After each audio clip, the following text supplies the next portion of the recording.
La Corte Suprema de Justicia rechaza enfáticamente el asedio de las últimas horas al Palacio de Justicia de la capital de la República.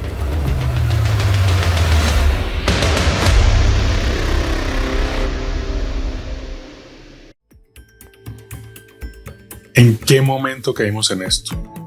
¿Por qué ahora atacamos a la Corte? ¿Cuándo se perdió el respeto por esta institución?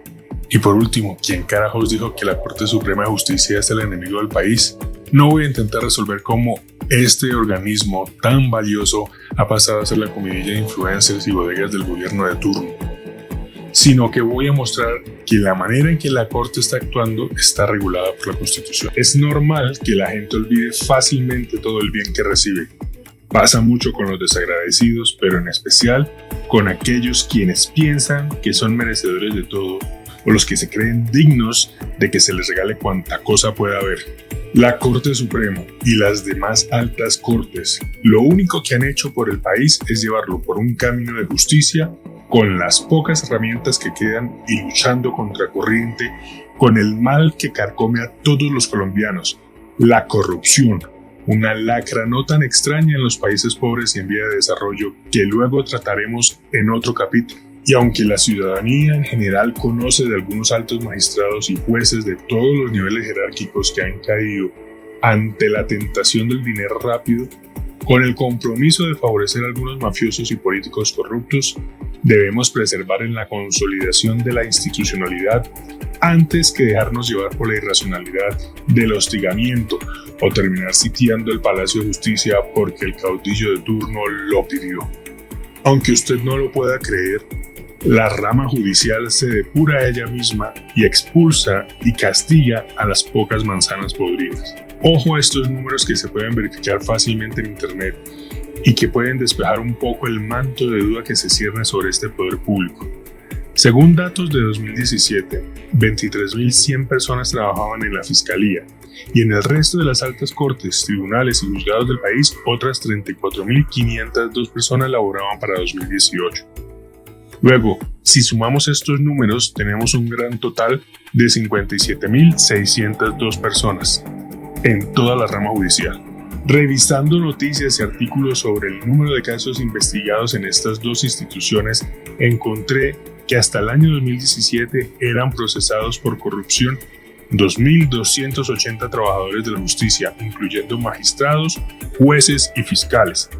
Suena una cifra enorme, pero junto al número total de 57.602 personas, el porcentaje se reduce solo al 3.95% de personas involucradas en procesos de corrupción en la rama judicial y la fiscalía. Estoy seguro que ese es un porcentaje menor si comparamos con otras esferas de la vida política como la rama legislativa o la rama ejecutiva. Y en la nota, la periodista aclara que ya van 1.191 sanciones emitidas por la justicia colombiana, es decir, la misma rama judicial. Que yo sepa, ni el Congreso ni el Ejecutivo se autodepuran como sí lo hace la rama judicial. El proceso de selección del fiscal general de la Nación consta de 2 etapas según el artículo 249 de la Constitución. En la primera etapa, el presidente de la República presenta una lista de 3 candidatos cuyas cualidades deben ser acordes con las funciones del cargo. La conformación de la lista se realiza mediante invitación pública y de las personas que acepten, el presidente elige cuáles son sus candidatos para formar una terna. Posteriormente, los nombres de los candidatos se publican en la página web de la presidencia para que la ciudadanía pueda enviar observaciones. El presidente puede realizar modificaciones y entrevistas antes de presentar la terna final a la Corte Suprema de Justicia. En la segunda etapa, la Corte Suprema de Justicia lleva a cabo audiencias y discusiones sobre los candidatos. En una primera votación, si ningún candidato obtiene el número mínimo de votos requeridos, se realiza una segunda votación con los 2 candidatos más votados. En caso de que esta tampoco alcance el mínimo, se procede a una tercera votación, una cuarta, una quinta o las que se necesiten. Pues para la elección final del fiscal general de la Nación se requieren al menos 2/3 de los votos de los 23 magistrados de la Corte Suprema de Justicia. es decir, un mínimo de 16 votos. Así que mi querido pan de yuca, amigo sindicalista, marxista y petrista, pueden buscar una piedra cómoda para llorar la pena en caso de que tampoco se pongan de acuerdo los magistrados para elegir fiscal este 22 de febrero. El presidente de turno, el señorito con ínfulas de emperador que se pone cantaletudo cada vez que no hacen lo que a él se le dé la gana, convocó a sus adeptos a marchar porque no le habían elegido a su fiscal mujer de bolsillo. Pero es necesario recordar que a los jueces no se les puede exigir nada, excepto que acaten el imperio de la ley y la Constitución. Y el meollo del asunto es que en la Constitución no hay un término exacto de cuánto debe demorar un fiscal en ser elegido después de recibir la terna enviada por el presidente. A esos dos poderes públicos sí se les puede exigir ciertos resultados porque son la representación del pueblo. Fueron escogidos en elecciones de acuerdo a sus planes programáticos o a lo llamativo de sus discursos, pero no así las altas cortes ni a los organismos de control que entre todos ellos regulan el actuar del sistema político y económico del país, incluyéndose ellos mismos. La organización, independencia y majestad de las altas cortes no está afectada por el voto popular, pues no se debe al electorado de tal o cual gobierno de turno. Podría decirse que sobre ella no opera la democracia per se, pues ninguno de sus funcionarios es elegido por el pueblo, sino por sus méritos profesionales y capacidades académicas. Aunque también hay que decir que lamentablemente opera el nepotismo y la palanca, una cosa no ajena ni desconocida en el legislativo ni en el ejecutivo. Por ejemplo, para ser magistrado de la Corte Suprema de Justicia existe el mecanismo de cooptación, por medio del cual los altos magistrados de turno eligen quiénes serán las personas para ocupar las vacantes de los magistrados que terminan el periodo de trabajo de 8 años. La cooptación entonces consiste en una votación que hacen los magistrados aún en función de una lista de grandes catedráticos, magistrados de tribunales, magistrados auxiliares y expertos juristas que postula la Sala Administrativa del Consejo Superior de la Judicatura. La cooptación podrá sonar incómoda, politiquera y mañosa, pero así quedó plasmada en la Constitución del 91, que fue impulsada por los movimientos violentos que desencajaron al país en la década de los 80 y que desataron en una horrible realidad para el pueblo colombiano que no fue capaz de soportar más lo que estaba sufriendo. Así que el pueblo soberano, llamando a través de la Constitución, primero ordenó a ciertas personas que eligió por voto popular, a quienes llamó legisladores, redactar leyes que les beneficien a todos por igual, o lo que es lo mismo, legislar. A ese poder se llama legislativo. Segundo, encomendó a otras personas a quienes también eligió por voto popular y llamó ejecutores para que cumplieran sus órdenes por medio de las leyes que creara el legislativo, disponer de las finanzas, decidir los gastos, inversiones y defender el territorio, o lo que es lo mismo, ejecutar órdenes, que es el poder ejecutivo.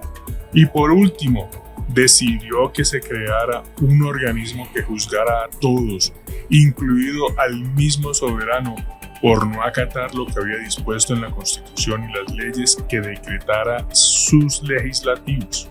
Este último poder se conoce como rama judicial, pero el pueblo reunido en arengas y sitiando una institución no es un pueblo soberano. No se puede entender ese clamor herido de una turba enardecida como la voz del soberano. Es solo una facción que grita, es solo una facción que está clamando. Para que sea soberano deben reunirse todas las facciones y pactar de nuevo. Miremos los 6 momentos en que la Corte se ha demorado en elegir un fiscal. El 4 de julio de 1991 se sancionó en Colombia la nueva Carta Magna, que empezó a tener vigencia a partir del 7 de julio de ese año. Luego de empezar a regir la Constitución del 91, le tomó a la Corte Suprema de Justicia de esa época 1 año y 25 días elegir el primer fiscal general de la nación, el abogado Gustavo José Joaquín de Greiff Restrepo, elegido de la terna conformada por Hugo Escobar Sierra y Guillermo Salas Zuleta. La segunda vez que la Corte Suprema de Justicia se demoró en tomar una decisión sobre el nuevo fiscal fue cuando eligió a Vivian Morales y se gastó 1 año, 5 meses y 11 días para su elección. Mientras tanto, hubo un fiscal encargado. La tercera demora fue cuando los magistrados del Alto Tribunal eligieron a Luis Eduardo Montalegre Linet como fiscal general de la Nación. Mientras decidieron, hubo una fiscal encargada por 23 días. La cuarta vez en que a la Corte le tomó varias sesiones para elegir al fiscal fue cuando nombraron al que muchos han llamado Doctor Cianuro en redes sociales, a Néstor Humberto Martínez Neira.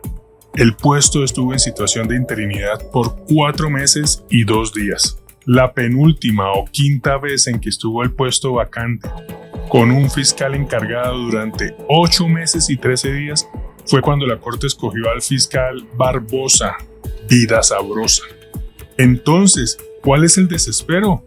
¿Cuál es el problema que la fiscal Mancera esté a cargo? ¿Acaso es el primer fiscal general de la Nación que ha estado salpicado en casos de corrupción? Por eso no hay lío, apenas llegue la fiscal de bolsillo del mandatario de turno, todo se hará como él quiera, porque me imagino que ese es el anhelo de Petrovsky y su séquito. Camilo Burbano Cifuentes, docente investigador de la Universidad Externada de Colombia, aborda en su texto la importancia de la independencia en el ámbito judicial, especialmente en el cargo del fiscal general de la Nación. Destaca que la independencia es esencial para garantizar la imparcialidad en la toma de decisiones judiciales, evitando influencias externas que puedan sesgar el proceso.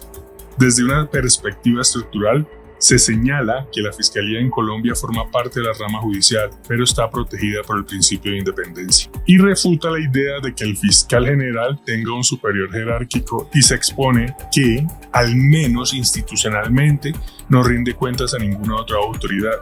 Sin embargo, se plantea que la independencia práctica del fiscal general puede estar comprometida debido al proceso de elección, que implica la influencia del presidente y la necesidad de obtener votos de la Corte Suprema, lo que podría dar lugar a maniobras y negociaciones que afecten la integridad de la Fiscalía.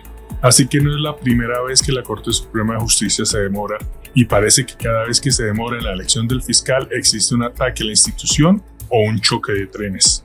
En todo caso, ni los más fieros uribestias salieron a relinchar ahora como lo hacen los petristas. Así que recuerde que la Corte Suprema no es su enemiga.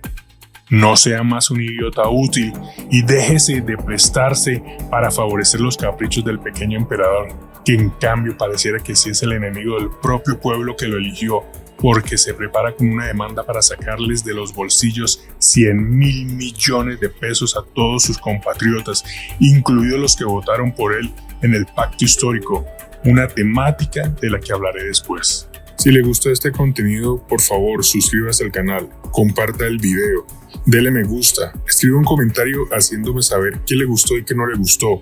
También, dígame qué otros temas podría abordar. Muchas gracias, los espero pronto.